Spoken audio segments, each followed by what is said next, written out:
Okay, good morning, and thank you so much for joining us today. My name is Andrea Carey. I'm our project director of the data center here at the North Carolina Coalition to End Homelessness, and we are excited to talk about the 2026 point in time and housing inventory count for our non-homeless management information system participating agencies. First off, please do check in by signing in so we can make sure that we know who you are and follow up with any questions or resources that you need. That's really helpful, especially if we need to redirect you or give you a better resource. We will send out these slides and the recording. We also will post these on the Balance Estate Pitt Hick webpage. And that webpage is here, ncch.org/BOS-Pitt-Hick. So this is going to be our resource for changing that information. We have a couple things to go over. We really want this to be hands-on at the end. So I'm going to go over just a little introduction, how this fits into the wider count. Then we're going to go over the Counting Us app specifically and how we execute this, how we can move forward with the point in time count, best practices, things we've learned over the years, rather, and timeline and follow-up. Um, all right, so we will go through that and then we'll have a chance for questions and like really dig into anything that you like. We can practice together if you'd like at the end. I anticipate we'll wrap this up by 11 and then have time at the end to go through questions. All right. So, introducing the Pitt Hick. Um, we are endeavoring today to complete the point in time and housing inventory count. We usually talk about the point in time count as if it's on its own, but it's actually a two-parter where we are doing an annual count of people experiencing homelessness and some of the housing resources that are available to them. So it's the point in time and housing inventory count. This annual count allows us to understand the full range of experiences and the scope of homelessness in the Balance of State and in North Carolina on a county by county level. And so that really helps with the regional aspect um, of homelessness and trying to figure out what's changing, what's happening at the local level. This is also a really well-known annual census, and so a lot of stakeholders are eager for this information. This can help you and your community members advocate with stakeholders and communicate what does homelessness really look like in our community. It does also help with funding resources. Um, and this is done in a little bit more complicated way.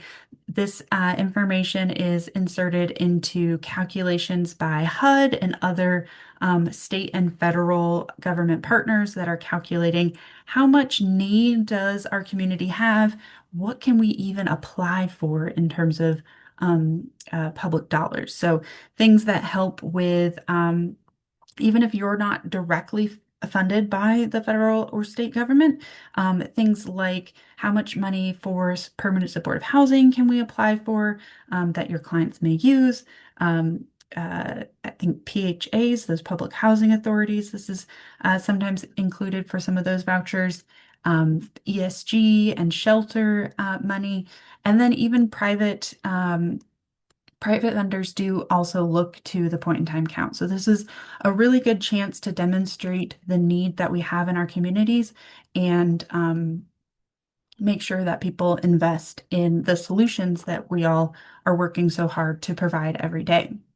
The other part is that it is required. So the Balances State COC and the North Carolina Coalition to End Homelessness as the collaborative applicant is responsible for submitting this census data to HUD. And so we got to do that. Just it's required. And we really appreciate you being a part of this effort to make it the most accurate count possible. All right. So what are we actually counting here? We are going to be counting people. And this is, I think, um, hot off the presses. We are really going to be looking at we're looking at the winter weather, and we are pushing this. We're preliminarily pushing this to February 4th, just 1 week because of this winter weather storm. So we will confirm this via lots of communication, but as of this morning in the state of emergency, it seems mm, not responsible to ask you all about reporting when you might be worrying about your families and as well as the emergency resources that you're implementing. So we are going to push that 1 week. We need confirmation from HUD, waiting on that, but that is the plan. All right. So we are counting the point in time and housing inventory count. This means the number of people, how many people are experiencing homelessness, as well as capacity, how many beds. So we will have some follow-up questions for our shelters and housing projects about is this normal? The number of people you served, how many beds do you have regularly, and some other details there. So the point in time count, generally, when I say we're counting people that are unsheltered in cars, tents, places not meant for habitation, like, um, like a shed or a barn. We're counting people that are in emergency shelters or transitional housing that's dedicated to people experiencing homelessness. And we're also counting people that are enrolled in permanent housing projects dedicated to homelessness when people are moved in. So if you have a rapid rehousing project that is not participating in HMIS, we're going to ask you to submit surveys for the moved in people only. All right. And so I do want to emphasize that today's training rather, is really about the sheltered and housed count.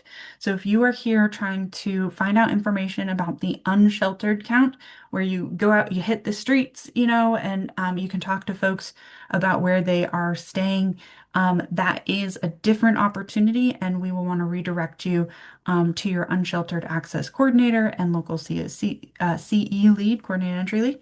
If you do participate in HMIS, you're simply going to make sure your records are up to date and complete in the HMIS database and contact the data center for information on reports to pull. All right, I'm going to pause quickly. I'm seeing a lot of chats. I just want to make sure I'm not missing things. Perfect. All right. Yes.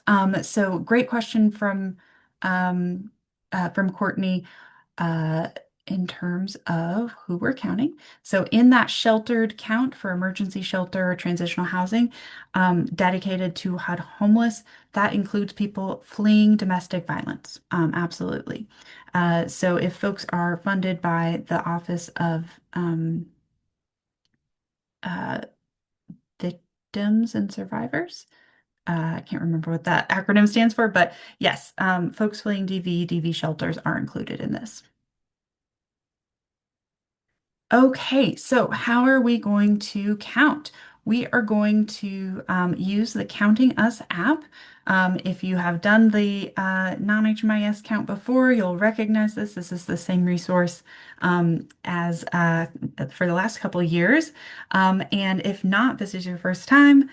This is a really great tool that we use to get the information we need on the people you've served on the pit count night.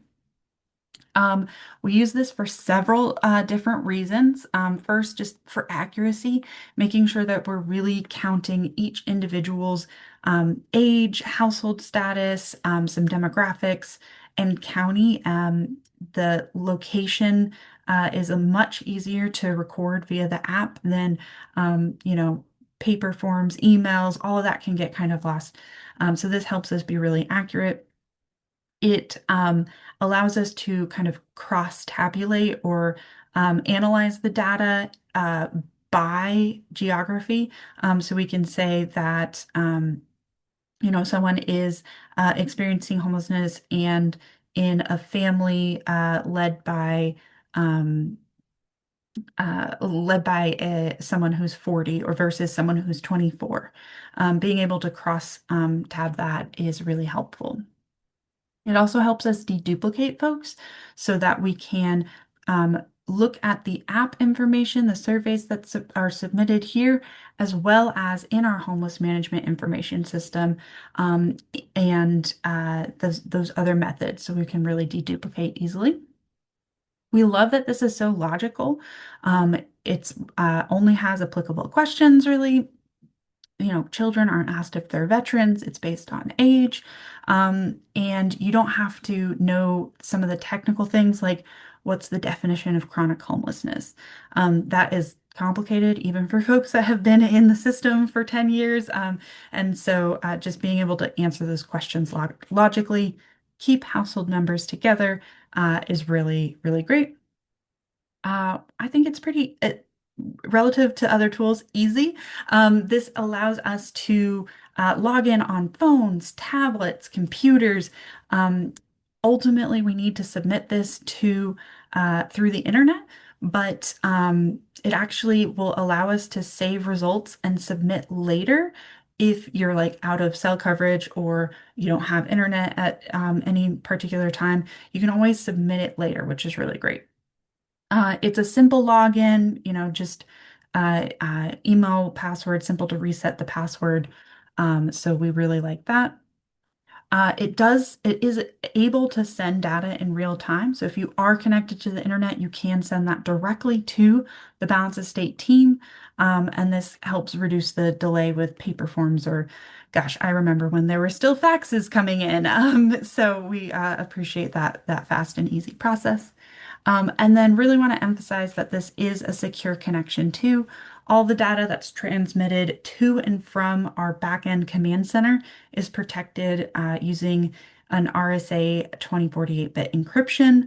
And the data that is submitted is limited to COC staff. So only our NCCEH staff are able to see what you submit. But I also want to emphasize for folks joining today from our victim service providers or DV providers or HOPWA providers, we want to just emphasize that there are additional security protections that you can utilize to make sure that your clients stay safe. Um, so the project location, if you're concerned about the location of your like DV shelter being exposed, that's okay. We don't have to have the exact location. We do need something in the county. So we can preload an address for your project that is like the nearest DSS office, if that's a useful kind of landmark. Or you can just use something nearby, right? So please let us know, right? Your contact, your liaison, if you want a particular uh, address used or you don't want that question to come up for your folks. And like for the submission, we just need a zip code for HUD. So just to make sure we can have those regional counts. I also want to emphasize that client names, like all our questions here are, uh, uh, you know, based on client responses. If you need to do initials only to de-identify someone briefly, that's great. Use initials for those sensitive populations. And if possible, partial or full names are great, are encouraged, because that helps us deduplicate. But we want to take your privacy and security concerns absolutely as the first line and priority. All right. Are there any questions here? I just want to make sure I'm checking.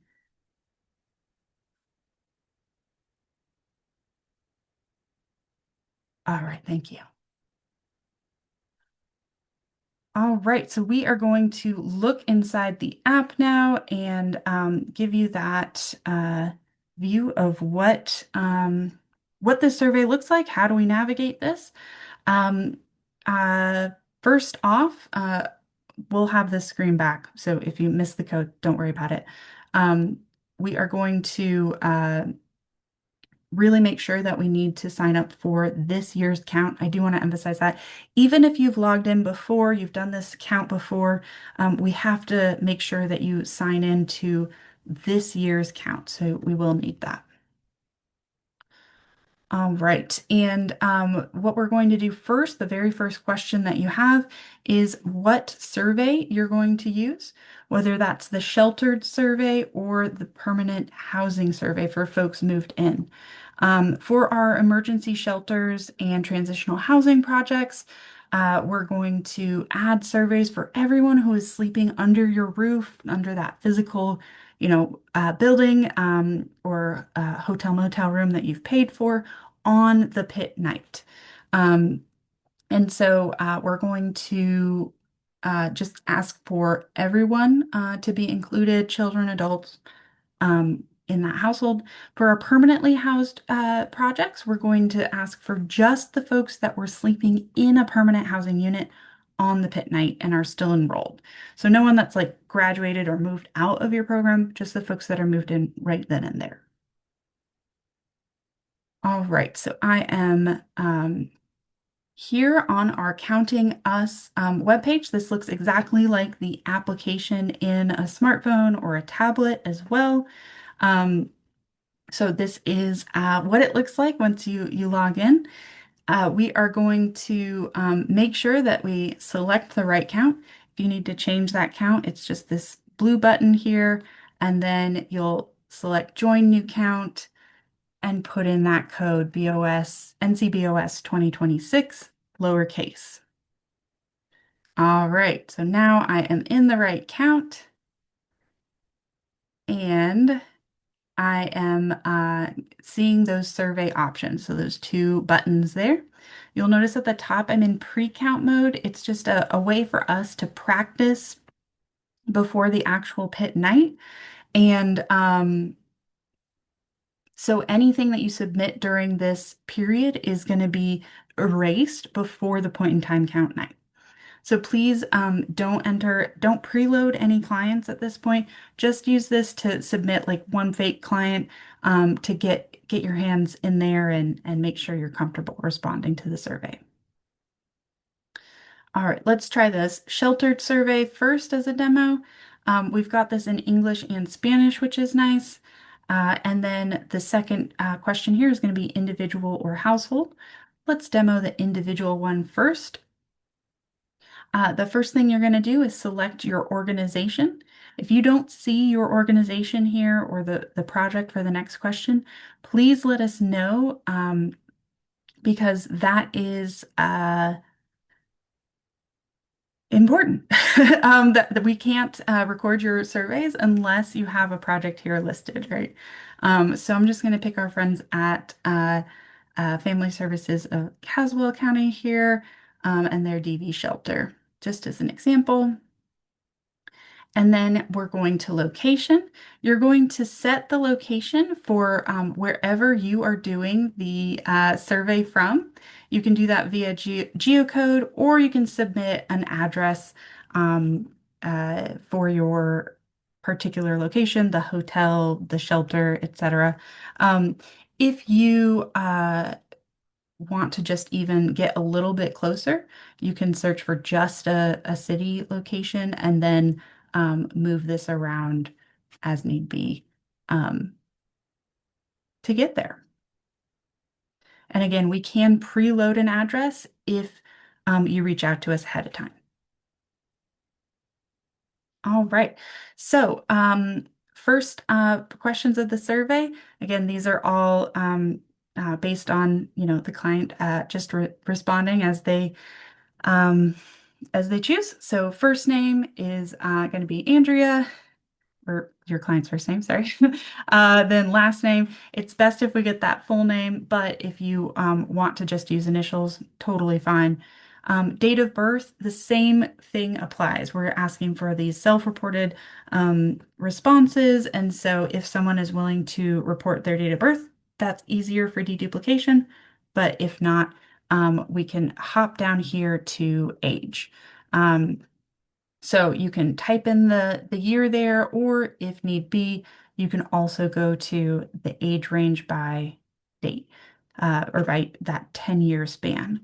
We need something. We need a date of birth, age, or date range. So we will, I am mixing up my, okay. So we've got that there. Again, self-reported data for these demographics. We're going to allow folks to choose as many appropriate race or ethnicity responses as they want. So you can actually just check a box here for all that apply. You'll see these responses, client doesn't know, client prefers not to answer. If folks choose that, they're totally allowed to. If someone does select American Indian, Alaska Native, or Indigenous, there's a follow-up question about which tribe do you belong to. So that's useful information if they're willing to share it because of that different experience. All right. Next up, we've got the homeless history questions. These have conditional logic, and so it'll give us our questions based on the responses. This is the first time they've experienced homelessness. Then we just ask, how long has this experience lasted? There you go. If they have experienced homelessness before, then we have some follow-up questions. Okay, how long was your experience of homelessness this time? How many months approximately have you stayed in shelter over the past 3 years? And how many times have you experienced this homelessness over the past 3 years, in shelters or on the streets? These questions are best asked with this language just to be specific, but I want to emphasize that this is really approximate. This is really asking clients for their estimate and that self-reported information.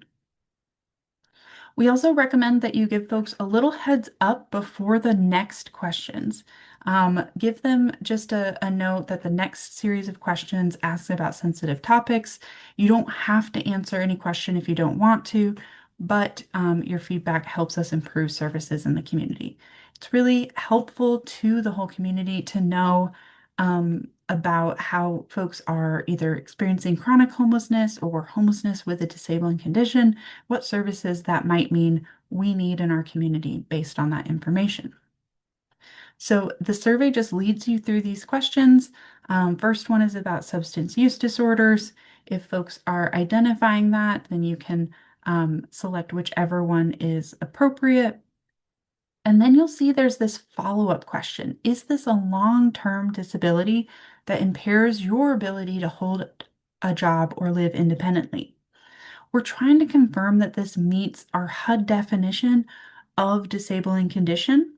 And so you'll just respond, does that meet that or not, yes or no? And just to give you this context, we're really trying to figure out, is this disabling condition impacting their stable housing? Does this impact your ability to maintain stable housing? So income, holding down a job, or living on your own are kind of ways to describe that. We have several other disability questions. So we'll go through chronic health condition, mental health disorder, physical disability, and if you say yes to any of those, then you'll get those responses. And there's another one, disability benefits, just to see if you have a client that does receive disability benefits, then they clearly have a disabling condition that meets our definition. All right. And then the last two questions here for our adults are going to be, are you a survivor of domestic violence? So for our DV providers, everyone will be a survivor. Um, when did this experience occur? And are you currently fleeing? So what we're trying to ask here is this experience of homelessness due to your interpersonal violence? And I will also just say that domestic violence has a bit of a broader definition in the HUD world. Um, it includes domestic violence, interpersonal violence, rape, sexual assault, or human trafficking. So please just note that you can respond yes on behalf of a client for any of those experiences. All right. Last in this section is, are you a veteran? And we kind of define that here as serving in the armed forces or being called into active duty as a member of the National Guard or reservist. All right. These next few questions can be, these are optional, but are helpful for us to understand how folks came to experience homelessness and from where they came. A lot of times people think that folks experiencing homelessness are from outside of the community when the data that we have indicates most folks are our neighbors, folks that have roots in the community. So this is just helpful to ask to answer community questions. Last, we've got a notes section. I want to highlight that this notes area is not for service provision. If you put any notes in here, we aren't, that's only sent to Balance Estate NCCEH staff. And so there aren't any referrals that can come from that. So please just limit your notes to anything technical about the survey itself that you think we need to know on the back end. And of course, please remember to thank folks for their time. I know you all have busy schedules at your shelters and housing projects, so I want to make sure we've got that. When you click submit, it is submitted. You get this confirmation number, and you can move on to the next survey. All right, I'm going to go back to our presentation here for just a moment. And just as a reminder, you can use that device's location or an intersection or address.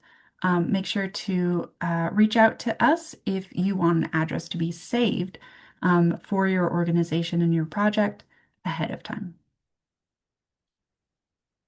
All right. Remember that when we're talking about this app, we're talking about an app, we're talking about the website, counting.us. And so let's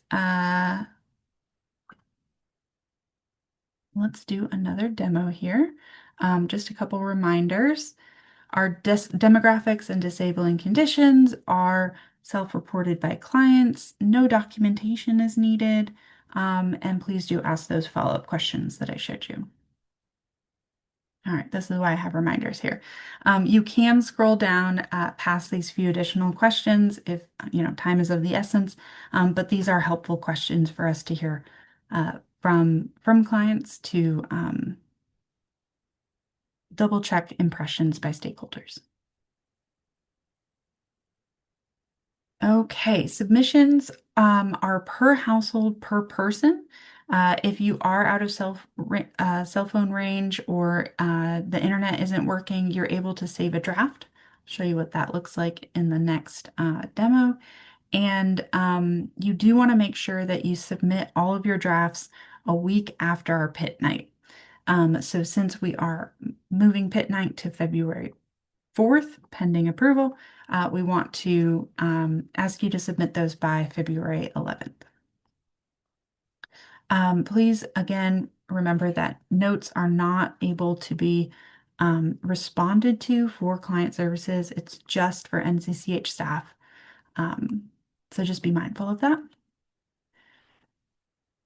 All right, let's do a demonstration for a household, a multi-person household.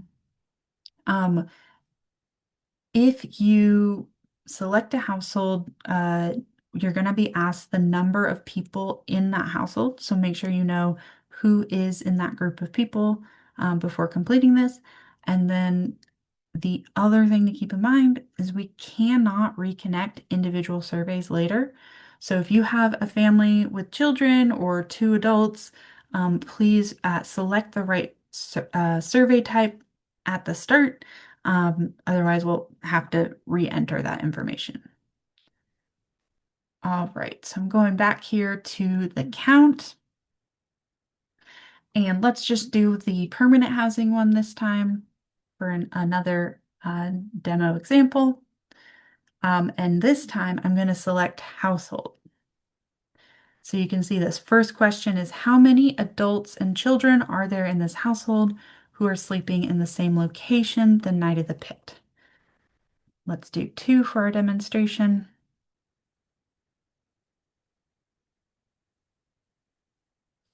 And it did save our last response, but we will go through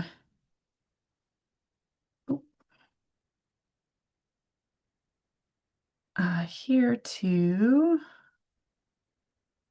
let's pick our friend Safe Light. Oh, there we go. Actually, NCCADV. All right, and rapid rehousing. All right, so again, for our permanent housing projects or even our hotel motels, you might not know exactly what address it is on the until the day of the count, or it moves depending on which unit you're renting. So you're going to want to move that location around or um, select an address. All right, so I've got that loaded here, and now I can go to the next step for the surveys. Here you'll see that there's a little bit of a different prefix here. We've got you are editing a household and you are on member 1 of 2. We're always going to start with the head of household, the person that you um, have the most contact with first, and then you can go to any spouses, children, etc. All right. Then we start with our other information here. So we've got the first name, last name, initials if they're hesitant. We've got a date of birth. That is in the future, excuse me. So you can put in that date of birth, the age there, and then again, demographic questions around race and ethnicity are self-reported, so we can select any and all that folks identify. And then we have our, excuse me, disabling condition questions. So we'll just go through that and make sure that there are responses to the follow-up questions if applicable.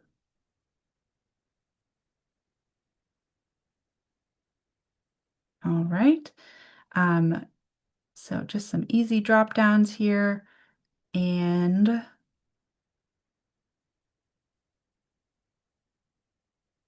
all right. For the survivor of domestic violence question, please do respond to that for the household as a whole. And then the few additional questions we can skip for now. All right. I'm going to show us how to save a draft here so we can see that. So it just saved that, moved us on to the second client. And apologies, we're just going to, I think you all get the questions here, so I'll just keep going to the bottom. to save that. So you want to fill that out. And then look here, when we get back to our home page, we've got this drafts button at the bottom. And now we have a little number 2 for the number of surveys that we've saved. And to submit a saved survey, you're going to go into the drafts and select the survey. You can open that and then review the information, make sure this is correct. I actually did this incorrectly. Should be the older adult here. So I can go through, make sure that this is accurate. Submit those responses.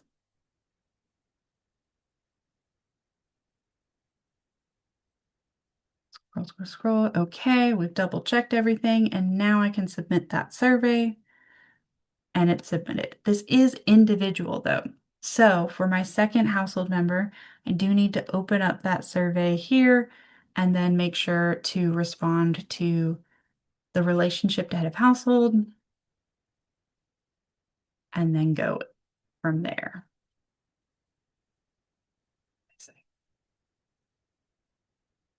I'm just making up some information here, but for the demonstration.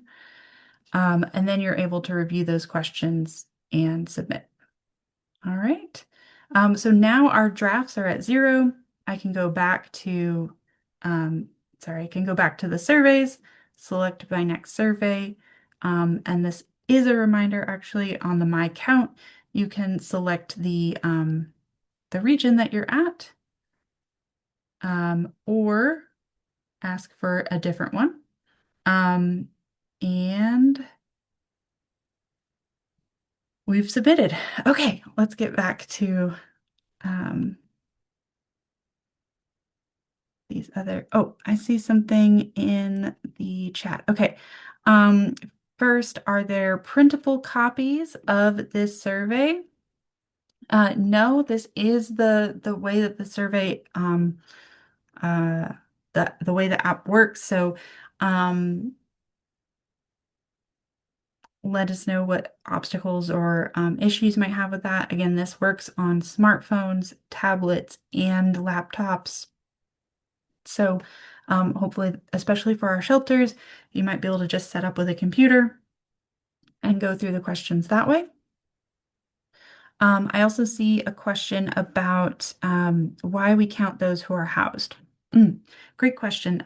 So we have those 2 different surveys, the sheltered or the permanent housing one, because the point in time count is also or includes the housing inventory count. Those are 2 sides of the same kind of reporting period. And so for the capacity of our community to serve people experiencing homelessness, we need to identify, well, how many people are we housing actively right now in our dedicated homeless projects? So for our rapid rehousing, our permanent supportive housing projects, we count those folks who are actually moved into a unit, and we can use that survey for this. Thanks so much for those questions. All right, let's go over some best practices. We want to ask you to conduct the client interviews with the app questions. These are questions that are pretty standard across the whole country. We want to make sure that there's consistency in the surveys. Best way to do that is to use the questions as they are written. Your questions in this survey might be slightly different than your intake questions, so it is helpful to actually do that client interview for this annual count. Ask your clients, and information may have changed since your intake. So that's the other reason to go into that. Project file information may be used if a client interview isn't available or possible, but we do really encourage you to do that interview. We also want to talk about timing. A best practice is to conduct this the night of or the morning after our pit night. It's easier to know who to count. I mean, it's pretty obvious who's waking up in the morning at your shelter or transitional housing project if you do that the morning after. Um, it can be helpful to plan a designated time so you can kind of integrate this into your existing programming. Maybe it's, right after dinner, during, before breakfast, something like that. Um, the surveys have some of those sensitive questions, so we encourage you to survey individuals in private spaces whenever possible, so that they can answer that fully. And we want to make sure it's clear to clients that answering the PIT survey is not required to receive services. This is to help us understand the scope of homelessness, and what kind of homelessness we have in the community, who's experiencing homelessness demographically. So that is really helpful, but not required for your services. Some other just general tips are to explain the purpose. I just went over that. This is our annual census of folks experiencing homelessness or immediately before moving into permanent housing. We want to use open-ended questions if so that folks feel comfortable answering as they wish. So, what is your race? Allow them to select those responses that are multi-choice. Do you have a disabling condition is another way to ask an open-ended question. And then if folks aren't sure why you're asking or aren't kind of hesitate, we can always say of these options, right? You can show them those options. You can let them know, okay, we've got a lot of ways to count race or ethnicity. These are the options that we have. These are the categories we have today. It is okay for clients to refuse questions. It's up to us to ask them. They can decide to not answer. It's just helpful to have more information for our reporting. And then we always want to thank folks for their time. I want to thank you all for joining us in this training and your time, but also we want to thank our clients as well. It's really great if you're able to offer some supplies or incentives for their participation. All right, and learning from the experts. So we have been around this a couple times. Want to make sure that you are selecting the individual or household survey from the beginning. Know if you are talking to a family or talking to an individual. Um, Race is a check all that apply question. So sometimes we get answers written in the text box. We don't need that. We've got all the options right there. Just select all that apply. Confirm your project's address, with your NCCEH BOS contact ahead of time. Then you avoid typing in that address each time. And we really also appreciate going through those full disability questions because this helps us understand chronic homelessness. Part of that definition is the inclusion of the homeless history and disability. All right, let's go on. So again, this is our timeline. We are just changing this because of the winter weather. So we're looking at a pit count or a pit night rather, of February 4th, Wednesday, February 4th. And you can collect that data. You can enter that into the app for a few days after that through the 11th. We want to make sure all of your data is in within a week, so by February 12th. And please be in touch with NCCH, get that interview for just a few project details uh, after the night by the end of the month. So we do need to ask some follow-up questions. Like beds, how many beds do you have? Funding, if that's federal funding source. Um, all right. So here's that list of questions for the interview. When you complete the interview with NCCEH, this helps us with the housing inventory count, and we need to confirm, did you enter in all your people? Is this the right number of complete surveys? Um, how many rooms and beds do you have? From that, we can calculate utilization. If there is any context to the utilization rate, we really need to get that directly from you. Sometimes things happen and there's, a pipe burst and this room wasn't available, so it looks like our utilization was low, but that actually helps us know that one room wasn't available that night. So we actually don't want to report beds that are not available. Give us any of that context for any practices, any transportation needs that folks have. Is there a reason that utilization was like this for this one night, or are there consistent maybe gaps that we need to know about? Funding sources are also going to be asked, especially the municipal, state, and federal sources. Really want to make sure to identify those. For our permanent housing projects, we need the zip code for most households and database for our victim service providers. If you are tracking information, do you use a comparable database or Excel? We just need to know what type of database you're using. All right. So we are coming into the end. Any other questions that we have so far? Andrea, there's a question in the chat about transitional housing from Daymark staff. Can you see that? Let's see. I think so. So transitional housing, if you operate a transitional housing project, um, and you are sheltering people that are maybe also searching for permanent housing, that's great. We want to count folks for where they are staying on the night of the count.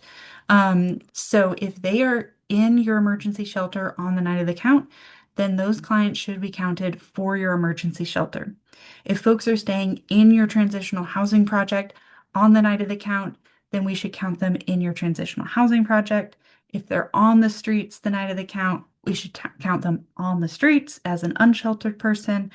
And if they are moved into a unit because they're in a, say, permanent supportive housing project with Trillium, then they would be counted there. So it's really about where they are sleeping, where they are staying on that night of the count. Did that answer the question?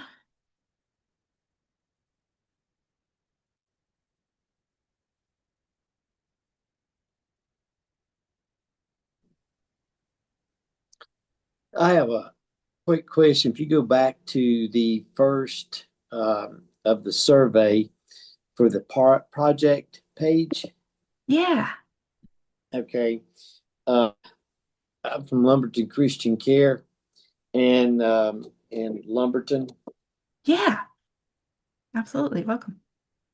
and you've got project type, and of course organization, and then you got the select project. Hmm. So now I was looking at this.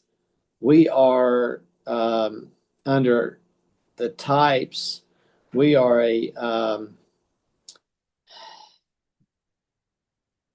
we kind of fall under all four of those categories, but mainly we are emergency shelter, and we have people staying here for traditional for transitional housing. Okay, and then well, not rapid rehousing, I don't think, but it'd be probably. I was going to select emergency shelter because Yes. uh, all right, so that's what we need to put. So, what we want you to do is confirm, do we have the right information for you? Are these the right projects? If I go to another agency, just yeah, our friends in Southeastern Family Violence Center, they've had a couple different projects. And so if you have a different location for a shelter or a different um, type of service, then we can add that for you here. It sounds like it might be useful to check in with you and with our liaison to just confirm what Okay. kind of project you're operating. We'll say that emergency shelter is temporary shelter for people experiencing homelessness. Transitional housing is a little bit more specific. It requires under HUD's definition. Let me say that. You Oh, can under we're a HUD's class. definition. It's something that has an occupancy agreement for at least a month and renewable for up to 2 years. So that's kind of it's a little more intense than the emergency shelter, but there's no specified like length of time for either for for emergency shelter. Transitional housing is limited to that 2 years, and then rapid Right. rehousing is really that supportive services, tenant-based support, financial support for Mm. uh, a rental for permanent housing in their name. So I Well, hope we're that a helps a type little bit. C shelter. Yeah, so shelter might I think might be the right choice for you, and that's a good question. We are always trying to translate. We're always translating, right? So it's helpful to have some standard national definitions so we can all, get the pit reports at the end of the year and know we're talking about the same thing, but it's not necessarily how we operate every single day. And so yeah, happy to clarify that. All All right. right. Here is our timeline. Apologies again. We are hot off the presses, trying to adapt to this state of emergency for winter weather. So there is prep. We are about to enter the survey period, um, and that'll be for the pit night, and then for several days after. Please let us know once you have submitted all the surveys for your clients. We don't know when you're done uh, because, you could have served 3 people, you could have served 30 people. So please reach out to us when you're done so we can do that follow-up. That follow-up interview, we want to make sure to do that during February. So it's fresh in our minds and we can get this done. And wrap it up. One of the things to do now is schedule now for your follow-up ahead of pit night. Schedule with your liaison when to do that little check-in to make sure we've confirmed the surveys, the beds, the information. All right. So definitely this is a good time for you to try. Um, Test this out. And make sure that this works for you. Please do enter some fake client data. Um, and again, sorry, hot off the presses. We're going to have this in testing mode until the night of the pit count. And yeah, again, make sure your projects are accurate. So thanks so much for bringing up that question about project type. If you have any questions, feedback, issues, need additional support, email your liaison or bos@ncceh.org to find out who that is. We've got folks on this call and standing by for you. We do have some more detailed getting started flyers and support. We'll link that in the chat. And the best thing to do is to do that now. But we've got those step-by-step instructions. And remember, our code here is important. And we've got that for both the mobile app or the website. All right, so communication is key here. Want to make sure you know who your correct contact is. It depends on who you're counting. So where is the person um, sleeping on the night of the pit? If you're talking about unsheltered and a place not meant for staying, no bathroom, etc. You're going to contact your unsheltered access coordinator or coordinated entry lead. If you are a non-HMIS shelter or permanent housing project, you're going to use the Counting As app, and you can find out your direct liaison at bos@ncceh.org. If you have an HMIS project, that's going to be a HMIS report, contact the data center. And if you're a public housing authority, you'll work with Alicia PB, our colleague, for those vouchers. You're a little special. So hopefully you found the right place, the right contact. Do let us know if you have any questions and check out this website for further information.